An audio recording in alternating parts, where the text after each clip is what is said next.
Hi Stampers!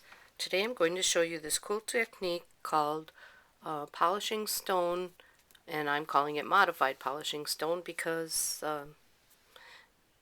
we're doing it a little bit differently than the typical polished stone.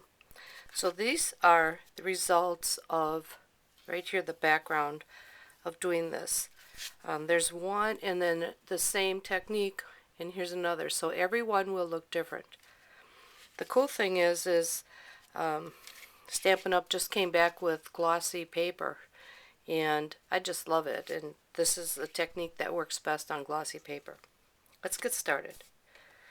I have a piece of 3 3/4 by 4-inch glossy paper right here, and actually this one. Okay, so you need just rubbing alcohol. I put this in a different container so that it was easier to use for class. This was from a fingernail polish remover container. I emptied that contents and just put rubbing alcohol in it. Just any kind of rubbing alcohol, you can get that at any store. It doesn't matter if it's 70% or 90%, you'll get the same result. So the first thing we need to do, put some paper under it so it doesn't get all over, is you're going to saturate the cotton ball with the rubbing alcohol, and it's very wet. It doesn't look it, but it's very wet. Then you'll take, we're using red and Dapper Denim for the US for 4th of July, basically, is why we're using these. And I just put a couple drops on, and you'll be able to see that the ink sort of spreads out from the rubbing alcohol. That's what happens. And I'm going to put some red in there. And I can do the same look of those two that I showed you just by smearing it. So the first one will be this look, this one right here.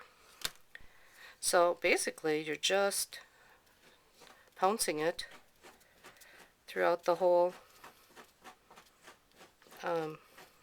card,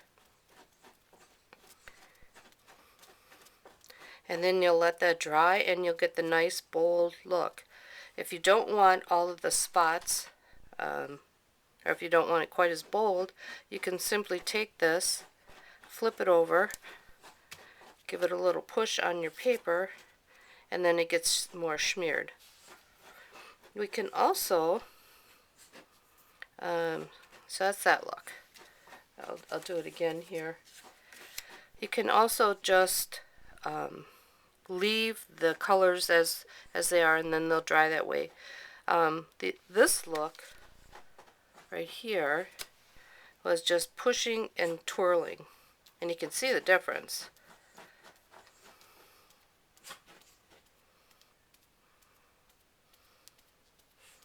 And you don't have to do a pattern, but I am.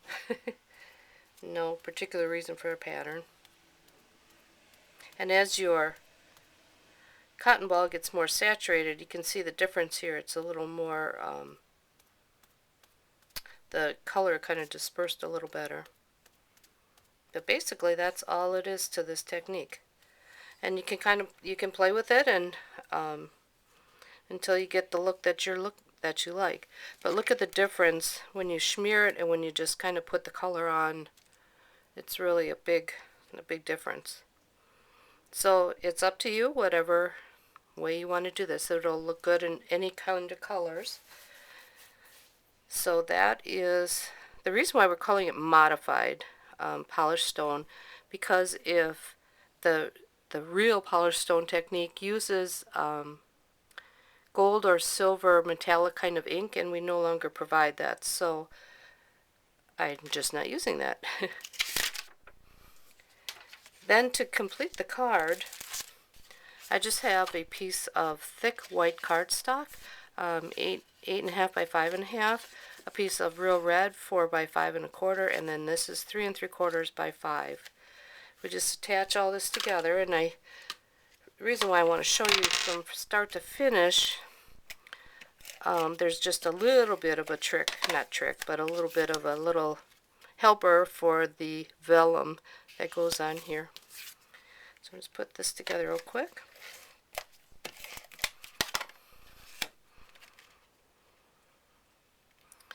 Okay, so I have a little piece of vellum 2 by 4 1/4, and there's a lot of ways you can put vellum on, but for this card all you need to do is put a little adhesive on the top and the bottom, just right in the center.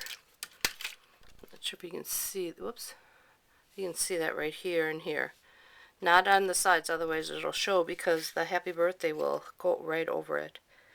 You just kind of center it. And then we're going to attach the happy birthday. There's a lot of ways you can do this, but for this particular card, I'm just using the green glue, or the Tombow multi-purpose glue. Just little dots. Oops, that's a big dot. Little dots all over it. Kind of random. Don't need you to watch the glue dry, kind of thing. Pretty much on the ends that might pop up. Again, there's a lot of different ways you could put this on. Some people use a sponge, but just for this one I'm doing it this way. So you can see that there's a couple little blobs in there. So to avoid the blobs, just taking my scrap piece, giving it a slap, bringing it up, and then putting it right on the card. And that's it for that. Add a little rhinestone and the eye for the birthday, and we have another look. So have fun with the faux or the polished stone technique, and have a nice day. Thanks for watching.